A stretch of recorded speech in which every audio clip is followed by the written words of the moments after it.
کبھی کبھی زندگی اتنی مصروف ہو جاتی ہے کہ ہم اپنے ہی دل کی آواز سننا بھول جاتے ہیں۔ صبح آنکھ کھلتی ہے تو فون دیکھتے ہیں، دن بھر کبھی بچوں، کبھی کام، کبھی دنیا کے پیچھے بھاگتے ہیں۔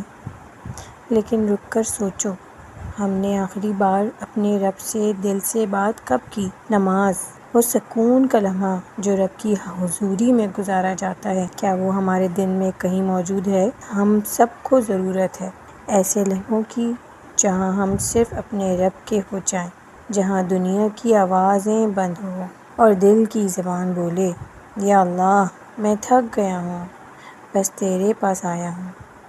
قرآن ہدایت کا نور، جسے ہم نے خود ہی الماری میں بند کر دیا۔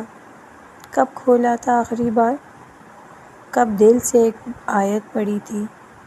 کب اللہ کا پیغام اپنے دل تک آنے دیا تھا؟